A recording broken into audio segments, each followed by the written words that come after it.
말씀은 신명기 15장 1절에서 11절입니다. 매 7년 끝에는 면제하라. 면제의 규례는 이러하니라. 그의 이웃에게 구워준 모든 체주는 그것을 면제하고 그의 이웃에게나 그 형제에게 독촉하지 말지니 이는 여호와를 위하여 면제를 선포하였음이라. 이방인에게는 내가 도촉하려니와 내 형제에게 구워준 것은 내 손에서 면제하라. 내가 만일 내 하나님 여호와의 말씀만 듣고 내가 오늘 내게 내리는 그 명령을 다 지켜 행하면 내 하나님 여호와께서 내게 기업으로 주신 땅에서 내가 반드시 복을 받으리니 너희 중에 가난한 자가 없으리라. 내 하나님 여호와께서 내게 허락하신 대로 내게 복을 주시리니 내가 여러 나라에 꾸어 줄지라도 너는 꾸지 아니하겠고 내가 여러 나라를 통치할지라도 너는 통치를 당하지 아니하리라. 내 하나님 여호와께서 내게 주신 땅 어느 성읍에서든지 가난한 형제가 너와 함께 거주하거든 그 가난한 형제에게 내 마음을 완악하게 하지 말며 내 손을 움켜쥐지 말고 반드시 내 손을 그에게 펴서 그에게 필요한 대로 쓸 것을 넉넉히 구워주라.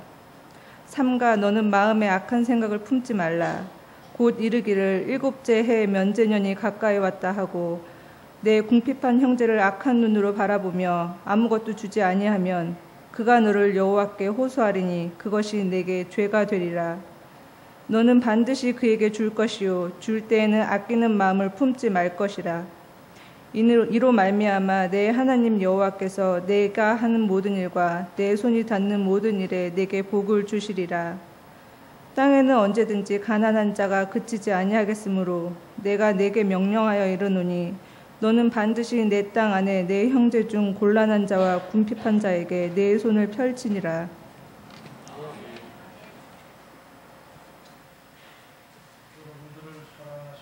아버지 하나님께서 이 모든 기도의 제목들을 꼭 기억하셔서 들으시고 응답하여 주시며 성도 여러분들의 삶의 자리에 응답의 열매로 풍성하게 채워주시기를 간절히 축복합니다.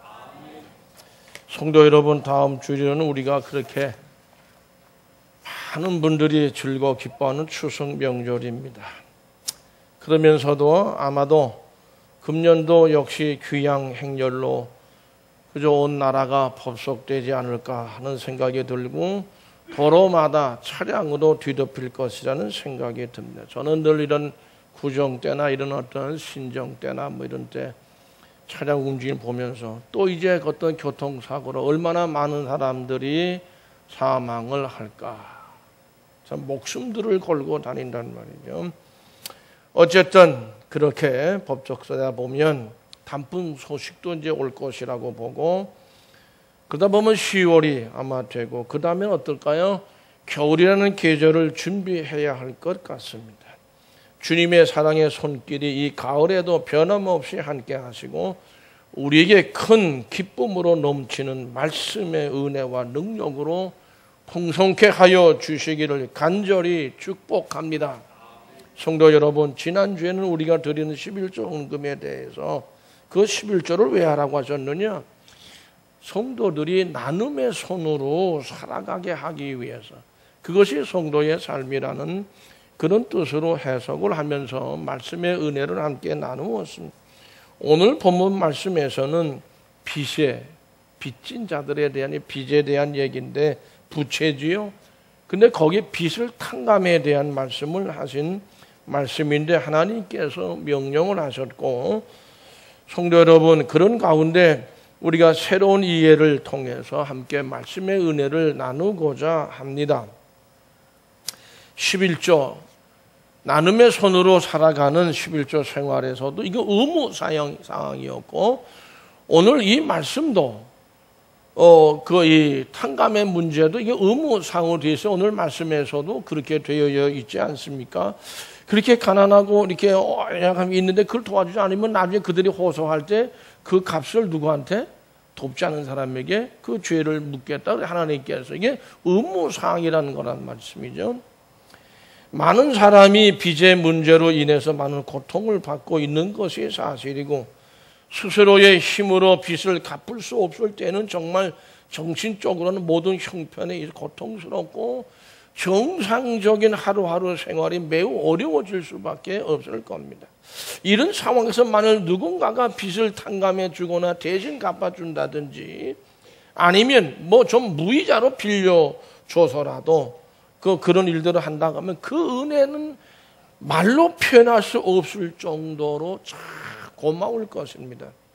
오늘 본문에서 하나님은 이스라엘에게 빚의 면제, 1절 보면 면제하라 그렇게 말씀하셨어요. 빚 탕감에 대한 말씀이 아마도 빚을 갚아주지 않는다고 해도 채무에 대한 강력한 요구나 큰 악을 쓰고 완악한 마음으로 막 뒤좁아가 가지고서는 빨리 내라. 그런 것만 없어도 아마 마음이 평안할 거로 생각합니다. 신명기서 15장 1절 2절 말씀을 다 같이 읽어봅니다. 매 7년 끝에는 면제하라. 면제의 규례는 이러하니 그의 이웃에게 꾸어준 모든 채주는 그것을 면제하고 그의 이웃에게나 그의 형제에 독촉하지 말지니 이는 여호와를 위하여 면제를 선포하였습니다. 아멘. 어디에서 적과 꿀이 흐르는 축복강에 들어가면 그렇게 해라. 그렇게 그런 삶을 살라는 말씀인데 매 7년 끝에는 이 말씀은 7년마다 그런 얘기입니다. 그러니까 7번째 해를 의미하는데 이 해가 오면 모든 것을 면제해 주는 여호와의 면제연으로 삼으라고 말씀하신 것인데 이 매 7년째 해는 결국 뭐죠? 6년 동안 일하고 한 해는 쉬는 건데 안식년을 얘기합니다. 신명기에서 이 안식년을 오늘 말씀 보면 면제년으로 말씀을 했습니다. 말씀하고 있습니다. 그렇게 함으로써 여러분 이렇습니다. 하나님께서 6일 동안 창조하셨습니다. 그렇죠? 우주 만물을. 그리고 7일째 되는 날은 쉬셨습니다. 쉬시고 어떻게 돼요? 하나님의 창조가 완전하게 다 끝났습니다. 완성이 됐습니다. 전지전능하지 않게 완전한 창조물로 만드시고 그 일이 끝났고 쉬셨다. 만일에 하나님이 쉬지 아니하시고 계속 7일째, 8일째, 9일째 계속해서 창조물을 만드시고 일을 하셨다고 한다면 어떨까요? 지금까지 계속해 온다면 어떻게 돼요? 하나님의 창조는 완전하지 못한 것이 됩니다. 완전하지 못하게 되니까 그렇게 되면 하나님에 대한 우리의 전능하시다, 전지하시다 이게 다 무너질 수밖에 없는 거죠. 그러면 하나님은 그런 가운데에서 결국 6일 동안 완전하게 다 만드시고 이렇게 생각해 보시죠. 하나님도 피곤하셨을 것이다. 응? 그리고 쉬셨다. 그러니까는 만약에 쉬지 않으셨다면 어떻게 해요? 계속 창조 사역은 계속되는 겁니다. 계속되는 겁니다. 우리가 6일 동안 일을 하고 쉬는 시간이 없이 계속 일한다면 어떻게 될까? 요즘 독일 광부들에 대한 이야기가 심심찮게 나옵니다. 그들이 그 지하로 들어가서 갱도에서 쉼 없이 일을 했다면 어떻게 될까요? 아마 다 그들의 삶 자체가 힘들어졌을 겁니다. 지금도 그렇지 않습니까? 그러니까 이게 이 쉼의 의미가 뭐냐라고 하는 것이죠. 제7에는 쉬셨다라고 하는데 성도 여러분 좀 어려운 이야기지만 하나님은 이렇습니다. 시간의 흐름 속에서도 어떤 쉼이 있어야 된다. 그걸 원하시는 거예요. 하나님도 쉬신 것처럼 너희들도 하나님의 백성들도 쉼이 있어야 된다 그랬어요. 출애굽기 23장 12절 말씀을 다 같이 함께 읽어보실까요? 너는 여세 동안에 내 일을 하고 7째 날에는 쉬라. 내 소와 나귀가 쉴 것이요 내 여종의 자식과 나그네가 숨을 돌리리라. 아멘. 숨을 돌린다. 그냥 막 끊임없이 반복되어져 왔어요, 일들이. 근데 이제 6일 동안은 그냥 7일 동안 쉰다 그러면 숨을 돌리게 된다는 의미가 무슨 말씀? 쉼을 얻어라는 말씀이 이런 말씀이죠. 근데 이 쉰다라고 하는 것을 다른 의미로 보면 지금 다람쥐 쳇바퀴 돌시 막 돌다가 어떻게 그거를 딱 어떻게 해요? 중단시키는 거예요.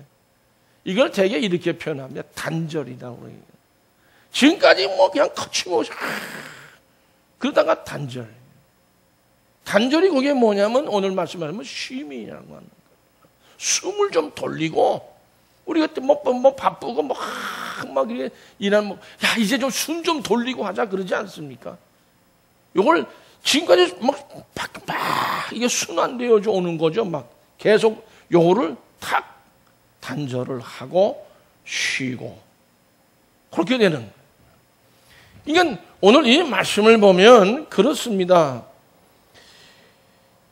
어떤 땀 흘림, 연속된 수고, 또 어떤 고통, 괴로움 이런 것들도 있어요. 죄에 대한 고통도 있고 그런 것들을 이제는 단절을 통해서 쉼을 얻는 완성됐으니까 하나님이 모든 것을 다 이루어 갔으니까 그렇습니다.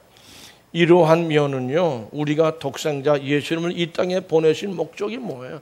우리 인간들은 죄를 짓는데 지었다가 또 어떤 고통이 오면 회개를 하고 돌아옵니다. 돌아왔다가 참 편안을 이루다가 또 죄를 또 짓는다. 이거를 계속 이게 뭐예요? 죄악의 악순환입니다. 안 해야 되겠다 하면서도 이상하게 우리 인간들은 연약해서 또 죄를 짓고 또 그리고 아이고 하나님 잘못하고 또 돌아왔다가 편안해지면 또 죄를 이런 악순환을 이제는 어떻게 해요? 단절해야 되는데 하나님이 제시한 길은 뭐죠? 그 아들 독생 성자 예수를 이 땅에 십자가에 못 박아 희생 제물로 내놓으심으로 죽게 하심으로써 이제 어떻게 했어요? 우리 인간들의 죄의 악순환을 단절시키는 것이다. 우리는 그런 의미로 받아들입니다. 그러므로 하나님께서는 이러한 쉼, 단절이라고 하는 것이 물질 관계에서도 필요하다고 보시고 면제년에 면제하라 그렇게 말씀했어요. 그 해에 땅이 여러분 안식년이 되면은요 땅도 다시 농사 못 짓습니다. 다 중단합니다. 채무에 대해서도 그와 같이 단절을 통해서 쉼을 원하시는 겁니다. 현실 속에서 잘못된 돈의 흐름으로 인해 채무로 인간의 존엄성이 훼손을 당하고 억압을 당하는 이런 비일비재하는데 하나님은 그걸 원하지 않는 겁니다. 하나님의 형상을 따라 만들어 놓은 우리 인간에 대해서 인간의 그 하나님의 형상을 따라 만든 그 인간의 존엄성이 돈 때문에 훼손되는 것은 하나님이 원하지 않는 겁니다. 하나님께서는 돈으로부터 사람을 보호하는 법을 만드신 거고요. 돈은 사람들의 삶을 돕는 생활 모습이 돼야 되지 결코 돈이 사람을 평가하고 사람을 조종하는 그런 것이 돼서는 안 된다고 저는 생각합니다. 돈이 하나님 백성들 사이를 갈라놓는 일은 없어야 할 것입니다. 그러면 분명한 우리에게 문제가 발생합니다. 그러면은 잔뜩 빚을 지고 6년만 버티면 7년째 가면 다탄감 맞는다. 그렇게 생각해도 되겠는가? 여러분 그렇게 되면 더 심각한 현상이 벌어집니다. 그러면 6년이 딱 들었으면서부터 내년 되면 이거 다탄감해줘야 되니까 어떻게 해요? 아마 채권자는 굉장한 방법을 동원할 겁니다. 사회가 굉장히 어지러워져. 그러면 이 문제가 이런 문제가 발생해요. 그럼 이 오늘 보면 말씀이 완전한 탕감을 말씀하는 거냐? 아니면 또 다른 의미가 있는 거냐라고 하는 것이죠. 만일에 완전한 탕감이라고 한다면 돈 뿌리겠어요? 땅도 그렇고 집도 그렇고 뭐 그런 거 있지 않겠습니까? 오늘날로 얘기하면 이 대부업하는 사람을 쫄딱 망하는 거예요. 사실 은행도 이게 어떻게 보면 뭐 국가기관은 아니지만 뭐 거의 국가에서 금융감독을 통제하지 않습니까? 이거 죄 망하는 겁니다. 성도 여러분, 이 말씀을 우리가 어떻게 받아들여야 되겠느냐라고 하는 것이죠. 어쨌든 근본적인 원리를 보면 빚을 탕감하는 이 제도, 안식년 7년째 될 때에 이거는 하나님의 영광을 위한 것이기 때문에 하나님이 사랑하셔서 선택하신 택함 받은 이스라엘 백성만이 누릴 수 있는 특권이고 주님의 백성들만이 누릴 수 있는 특권이에요. 이방인들은 그렇게 하지 말라고 그랬어요. 비톡촉해도 괜찮고. 그렇게 말씀을 하셨는데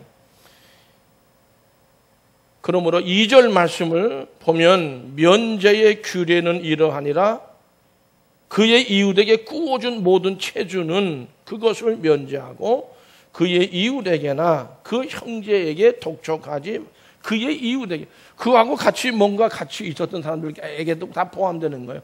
독촉하지 말라. 요 독촉하지 말라는 얘기는 뭐냐면 인간의 존엄성을 해칠 만한 일을 하지 말라라고 하는 뜻이고요. 7절 말씀을 보면 7절 말씀 같이 함께 읽어보실까요? 네 하나님 여호와께서 내게 주신 땅 어느 소급에선지 가난한 형제가 너와 함께 거주하거든 그 가난한 형제에게 내 마음을 완악하게 하지 말며 내 손을 움켜쥐지 말라. 이거 절대 용서 못한다. 응? 완악한 마음을 갖지 말라. 그런 뜻입니다. 그렇게 하지 말라.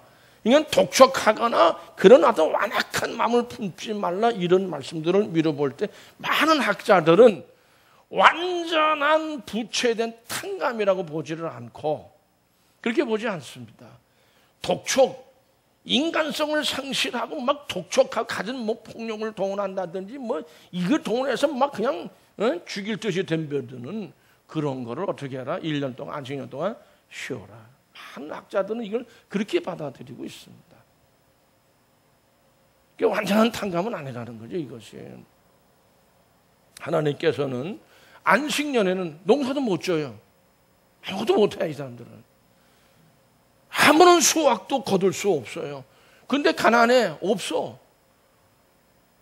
그런 가운데서 있는 사람들이 있는 것까지 먹고 살면 되지만 그들은 어떡하지? 이제 빚까지 갚아야 되는데 못 갚습니다.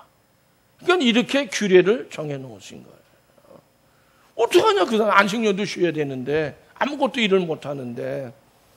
성도 여러분, 저는 결국 있는 사람이나 없는 사람이나 가난한 사람이나 부한 사람이나 강한 사람이나 약한 사람이나 안식년이라는 해에는 어떻게 해요? 평안과 은혜를 동일하게 나누는 그런 안식년, 면제년이 돼야 돼. 너희들의 모든 죄악을 다 예수 그리스도의 피로 면제해 준 것처럼 그렇게 면제하는 그런 그러니까 평안과 뭐 행복이라고 해도 좋아요. 이런 것들을 동일하게 나누는 삶이 돼야 된다. 이것이 결국에는 하나님의 백성들이 받는 은혜고 특권이라고 하는 것이죠. 또한 하나님의 백성들이 저는 이거를 더불어 살아가는 하나님의 백성들의 삶이라고 저는 생각합니다. 더불어라는 건 같이 함께 나는 살아도 너는 죽어? 너는 죽어도 난 몰라. 이런 삶이 아니고 너는 죽고 나는 그저 살아야 되겠다 이런 것이 아니고 다 같이 함께 더불어 이것이 적과 꿀이 흐르는 땅의 축복에 들어갔을 때 하나님의 백성들의 삶의 모습이 되어야 된다라고 하는 것입니다. 성도 여러분, 또한 이 말씀의 의미는 뭐냐면은 결국 하나님의 이 적과 꿀이 흐르는 하나님이 주신 땅이거든요. 거기서 수확을 얻어서 먹고 살고 부자도 되고 뭐 그렇게 됩니다. 그러니까 이게 결국 땅도 그렇고 너희 생명도 그렇고 가정도 다 주인은 누구다? 하나님이라는 말씀이에요. 이 말씀은요. 면제해줘. 주인, 네가 그 주인이 아니라는 하나님이 주인이다. 이런 의미로 말씀을 하신 것이. 우리는 그러므로 하나님의 말씀의 은혜로 우리가 어떻게 이 말씀을 따라서 살아야 되고 결국 그 모든 것의 주인이 되시는 하나님에 대한 믿음을 가르치시는 겁니다. 출애굽기 23장 10절에서 12절 말씀 다시 한번 읽어보시죠. 너는 엿새 동안은 너의 땅에 파종하여 그 소산을 거두고 일곱째 해에는 갈지 말고 묵혀 두어서 내 백성의 가난한 자들이 먹게 하라. 그 남은 것은 들짐승이 먹으리라. 내 포도원과 감난원도 그리할지. 너는 엿새 동안에 내 일을 하고 일곱째 날에는 쉬라. 내 소와 나귀가 쉴 것이며 내 여종의 자식과 나그네가 숨을. 안식년이라고 하는 것도 그렇고 안식일도 그렇습니다. 하나님의 6일 동안은 우리 인간의 시간입니다. 그러나 7일째 되는 시간은 하나님의 시간입니다. 그러니까 하나님께서 말씀하신 그 시간을 주권적으로 주장하시는 거예요. 그날은 쉬어라 이렇게 말씀하시는 거죠. 그러므로 우리는 오늘 말씀에서 분명히 시간이나 모든 주인은 다 하나님이라는 이런 믿음을 꼭 가지시고 그 믿음에서 벗어나지 않으시기를 축복합니다. 이게 신앙인이고 이게 신앙에서 이게 믿음이라고 하는 것이죠. 성도 여러분, 오늘 말씀 이 채무 면제 규례는 예수 그리스도로 말미암아 모든 인간이 지고 있는 죄라고 하는 것은 뭐로 갚아야 됩니까? 나의 생명으로 갚아야. 이게 부채입니다. 이 부채가 내 생명으로 바쳐서 갚아. 이 부채가 탕감되어지는 것에 대한 그림자예요. 이거에 예표란 말을 사용합니다. 예표가 되는 겁니다. 모든 죄로 죽을 수밖에 없는 죄인들이 십자가에 달려 죽으신 예수님의 은혜로 안식과 평화와 자유를 얻는 것을 말하는 것입니다. 생명으로만 갚을 수 있는 죄의 빚을 예수님께서 친히 대신 갚아주신 겁니다. 예수님께서 우리의 죄값을 탕감해 주지 않으셨다. 우리의 영육은 어떻게 되죠? 회사나 가정이 파산되는 겁니다. 우리들은 죽을 수밖에 없습니다. 그러면 우리는 나의 이 죄의 빚을 갚아주신 예수님의 은혜에 늘 감사하며 살아가야 할 줄로 믿습니다. 또 한 가지 우리가 분명히 우리에게 갈등이 일어날 수 있는 그런 부분들이 있어요. 그러면 이 규례는 면제년의 규례는 부한 자들에게는 손해고 가난한 자들에게만 이게 말씀하시는 그런 규례냐라고 하는 겁니다. 그러나 오늘 말씀을 자세히 살펴보면 그렇지 않습니다. 이 채무 면제 규례는 가난한 자를 위한 법도 되지만 규례도 되지만은 동시에 부유한 자를 위한 그런 법이 되기도 합니다. 빚을 면제해 주어서 채무자의 삶이 회복이 될 수 있도록 도와주는 자에게는 하나님이 반드시 복을 주시며 또한 그들 중에 뭐라고 그러셨어요? 따라서 가난한 자들이 없을 것이라. 그러니까 한 번만 하면 그다음부터 가난한 자들이 없도록 하나님이 복을 주시겠다는 겁니다. 그렇게 어려운 일도 아닌 것 같다는 생각이 제 생각인데요. 성도 여러분, 그러므로 신명기서 15장 4절, 5절, 6절을 다 같이 함께 읽어보실까요? 네가 만일 네 하나님 여호와의 말씀만 듣고 내가 오늘 네게 내리는 그 명령을 다 지켜 행하면 네 하나님 여호와께서 네게 기업으로 주신 땅에서 네가 반드시 복을 받으리니 너희 중에 가난한 자가 없으리라.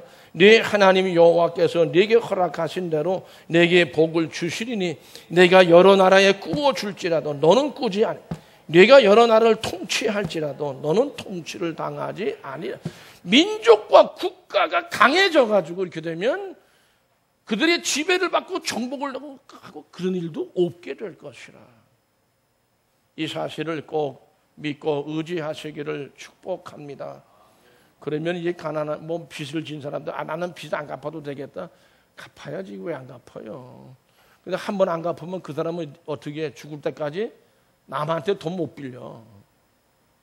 서로 돕고 빌리고 살게 돼 있는데 어떻게 누가 빌려주겠어요? 그런 소문나면. 그러니까 그런 말씀은 아니고 어쨌든 지금 젖과 꿀이 흐르는 그 땅에 들어가서의 규례를 하나님이 말씀하시는 건데요. 하나님의 나라는요, 주는 자가 받는 복이 더 크다 이렇게 말씀하고 있고, 하나님은 베푸는 자에게 베품을 받는 자보다 더 많은 복을 주신다는 말씀입니다. 그러니까 이 규례는 결국에는 가난한 자들만을 보호하는 그런 규례가 아니고 가난한 자나 있는 자나 다 그들을 위한 규례라고 하는 것이죠. 예수님은 가난한 우리를 부유하게 하시려고 어떻게 하셨어요? 가난한 자가 되셨습니다. 이 땅에 오셔서 뭐가 있었습니까? 예수님이 비웃음과 조롱과 치욕과 이런 것만 계속 받으셨던 분입니다. 가난한 자들을 돕는 일은 모두가 더불어 살아가는 하나님의 백성들의 복된 삶의 모습입니다. 함께 부유하고 함께 풍성하게 되는 것을 말합니다.